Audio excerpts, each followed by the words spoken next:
and that could go straight through the state of Georgia on December 6th. Does that include Trump?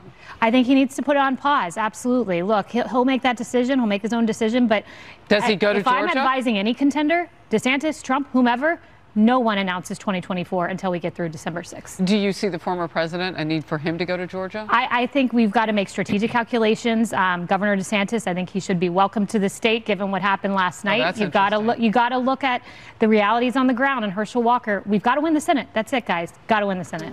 All right, we'll move on. Yikes. Republicans could have lost 100 seats in the House and 50 seats in the Senate. That still wouldn't have made Donald Trump angrier than this moment being broadcast on Fox. Here, Kayleigh McEnany, Trump's former press secretary, said that Trump should pause any announcement about 2024 until after the Georgia runoff, a tacit admission that he would be a drag on that ticket.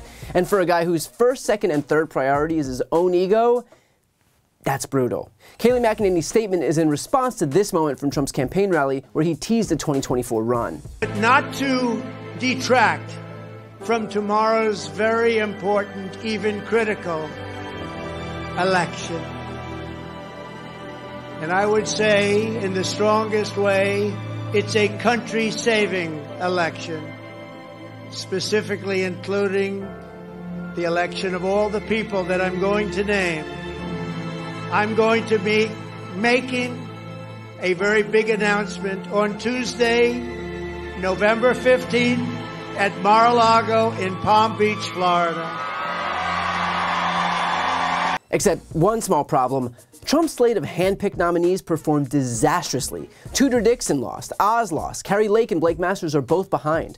Herschel Walker is going to a runoff but lost to Raphael Warnock. Doug Mastriano lost, Lee Zeldin lost, Tim Michels lost. In other words, far from being some silver bullet for the Republican Party, Donald Trump, in reality, is an albatross around their necks. Americans have rejected his candidates. Americans have rejected his brand of conservatism. Americans have rejected the election denialism. And so the idea that he would choose now, only days after an election where a whole spate of America First candidates have lost, to announce his own presidential run would be so desperate and blindly narcissistic that I'm actually pretty sure it's going to happen.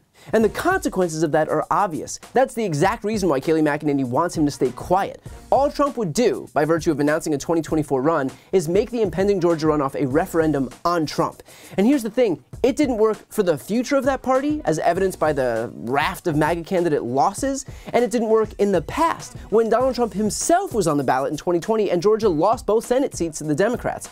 I'm starting to think, and just bear with me on this one, that Americans just might not like the guy. I should note, too, that it wasn't just Kayleigh McEnany who dumped cold water on any potential Trump announcement. Stephen Miller, Trump's former advisor, said, quote, "Everything over the next month is about Herschel Walker and making sure we get the win there. I'm advising the president to hold off until after the Georgia race, after Herschel Walker. Priorities A, B, and C need to be about Herschel right now. This is bigger than anything else in the country. We got to show the focus is on Georgia." Now, of course, we all know that if Trump was actually as popular as he thinks he is, this wouldn't hurt Herschel Walker's chances. But he's not, and so that's why Miller is advising him to stay quiet. New Hampshire Governor Chris Sununu called a possible Trump announcement a terrible idea and said, quote, "My sense is the former president needs better advisors if that's really what his strategy is going to be. Because if there's one thing we can be sure about when it comes to Donald Trump, it's that he's surrounded by the best people and is always well advised." Anyway, here's that moment where Trump suggested injecting your body with disinfectant to get rid of COVID. Supposing we hit the body with a tremendous, whether it's ultraviolet or just very powerful light, and I think you said that hasn't been checked, but you're going to test it. And then I said, supposing you brought the light inside the body, which you can do either through the skin or in some other way. And I think you said you're going to test that too. Sounds interesting. Right, and then I see the disinfectant where it knocks it out in a minute, 1 minute.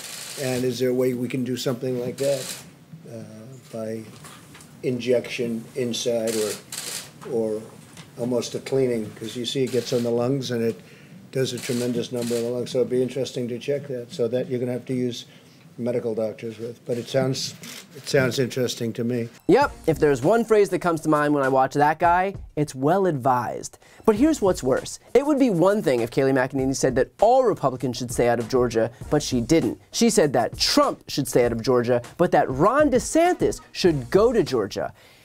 If only we could have seen the ketchup-laden disaster that was the Mar-a-Lago dining room today. Now, while Trump's toxicity is obvious enough to all of us, there's apparently one person who doesn't see it, and that's Donald Trump. When asked by Fox Digital if the lackluster performance in midterms would make Trump rethink going to Georgia, he said, quote, "We had tremendous success. Why would anything change?" Because you see, when the only thing that exists in your entire world is your own ego, then you're only going to think about your own ego. And in case you're one of those people who doubts that there's really a feud between Trump and DeSantis, take a look at the last post that Trump truthed. He said, quote, "Now that the election in Florida is over and everything went quite well, shouldn't it be said that in 2020 I got 1.1 million more votes in Florida than Ron D got this year, 5.7 million to 4.6 million? Just asking." You could have twin boys and hand one of them a PS5 and an envelope with $10,000 in cash, and give the other one a lollipop. There would still be less jealousy than Trump has for Ron DeSantis. And look, the truth is that whether or not Trump announces, Americans aren't stupid. We know full well that the GOP is wholly and completely predicated on its fealty to Donald Trump. We're not going to just wake up tomorrow thinking that the entire party doesn't live and breathe to serve the guy. And because Trump needs to make every day a reality show episode about himself, we already know that he's going to announce that he's running in 2024. This isn't some secret. Ask anyone on the street who the GOP nominee in 2024 is going to be, and 99 out of 100 people are going to say Donald Trump. He spent so long hyping himself up because all he knows how to do is Celebrity Apprentice episodes that even if the GOP wanted the plausible deniability, they couldn't get it. As they say, elect a clown, expect a circus. So regardless of whether Trump waits or not, the voters in Georgia already know full well that with Herschel Walker, it's not only America's least qualified Senate candidate who struggles to string together one complete sentence and who's paid for more abortions than most people have children, it's also Donald Trump on that ballot. It's his America First agenda on that ballot. It's his fake populism while pandering to the rich on that ballot. It's his abject criminality while pretending to defend law and order on that ballot.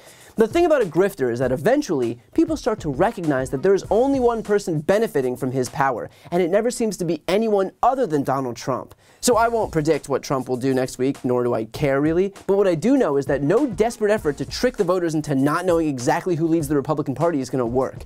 They knew that Trump was on the ballot a long time ago. Republicans made their bed, now it's time to lie in it. Before you go, if you enjoyed this video and want to see more, please make sure to subscribe to my channel. You can click the thumbnail right here on this screen. And if you want to support my work even further, the best way is to subscribe to my podcast, No Lie with Brian Tyler Cohen. There you can check out my interviews with major players in the world of politics, including President Biden, Vice President Kamala Harris, Pete Buttigieg, Elizabeth Warren, Katie Porter, Jamie Raskin, and so many more. Plus other interviews that live exclusively on the podcast. That link is also right here on this screen, or just search No Lie with Brian Tyler Cohen wherever you listen to podcasts.